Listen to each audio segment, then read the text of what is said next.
بسم اللہ الرحمن الرحیم۔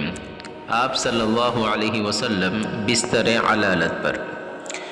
اسلام میں خدا پرستی کے سوا کسی دوسری پرستش کے لیے گنجائش ہی نہیں ہے، اسی لیے رسول اللہ صلی اللہ علیہ وسلم اپنے کو بار بار خدا کا بندہ کہتے تھے، تاکہ جانثار امتی جوش عقیدت میں حضور صلی اللہ علیہ وسلم کو دوسری گمراہ قوموں کی طرح خدا کا شریک اور اوتار نہ سمجھنے۔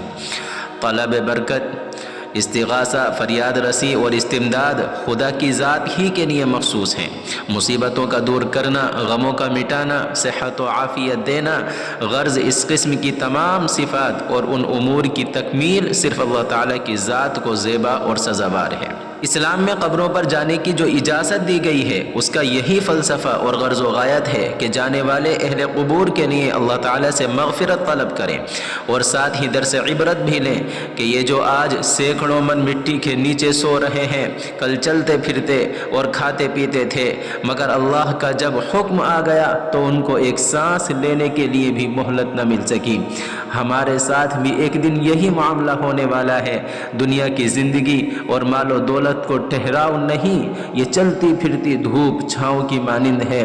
اصل زندگی تو آخرت کی زندگی ہے، جہاں سدا بہار رہنا ہے، بس وہی کے لیے آدمی کو کچھ کرنا چاہیے۔ رسول اللہ صلی اللہ علیہ وسلم بھی قبرستان بقیع میں مردوں کے لیے دعائے خیر فرمانے کی غرض سے تشریف لے جایا کرتے تھے۔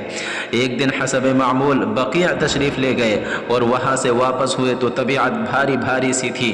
چند دن کے بعد بخار میں اس قدر شدت ہو گئی کہ ابو سعید خدری کا بیان ہے کہ رسول اللہ صلی اللہ علیہ وسلم کے سر مبارک سے جو رومال باندھا گیا تھا، میں اسے چھوتا تو میرا ہاتھ گرمی کی شدت سے تاب نہ لا سکا۔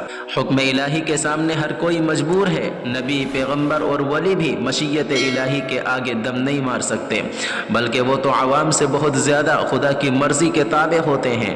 جس ذات اقدس کی دعاؤں نے بیماروں کو شفا بخشی تھی، آج وہ خود بیمار تھی، مگر علالت کے زمانے میں بھی 11 دن تک حضور نماز کی امامت فرماتے رہے۔ ایک دن عشاء کے وقت نماز پڑھانے کے لیے وضو فرمایا اور تشریف لے جانے لگے تو غش آ گیا۔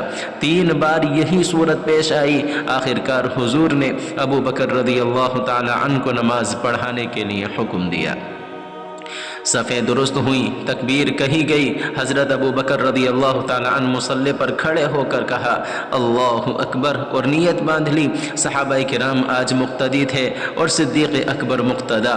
یہ بہت بڑا شرف تھا۔ نکتہ رس طبیعتوں نے اسی وقت اس بھید کو پا لیا تھا کہ رسول اللہ کے بعد امت کی پیشوائی کا منصب سب سے پہلے ابو بکر رضی اللہ تعالی عنہ ہی کو ملے گا۔ کبھی کبھی حال کے آئینے میں مستقبل کے واقعات بھی جھلکنے لگتے ہیں۔ صحابہ کرام سے ضبط نہ ہو سکا، آنکھوں سے آنسو گرنے لگے اور بعض تو آواز کے ساتھ رونے لگے۔ حضور نے رونے کی آواز سنی تو مسجد میں تشریف لے گئے اور حضرت ابو بکر رضی اللہ تعالی عنہ کے برابر بیٹھ کر نماز پڑھائی۔ وصال سے 5 دن قبل حضور نے ارشاد فرمایا، تم سے پہلے ایک قوم گزری ہے جس کے لوگوں نے نبیوں اور نیک لوگوں کی قبروں کو سجدہ گاہ بنا لیا تھا۔ تم ایسا کام نہ کرنا، خدا ان یہودیوں اور نصرانیوں پر لعنت کرے جنہوں نے انبیاء کے قبور کو سجدہ گاہ بنا لیا۔ اس کے بعد ارشاد ہوا، اے خدا میری قبر کو میرے بعد بت نہ بننے دیجیو۔ اس قوم پر اللہ تعالیٰ کا غضب نازل ہوا جنہوں نے نبیوں کی قبروں کو مساجد بنا لیا۔ دیکھو میں تم کو اس سے منع کرتا ہوں، میں تبلیغ کر چکا، خدایا تو اس کا گواہ رہ، خدایا تو اس کا گواہ رہ۔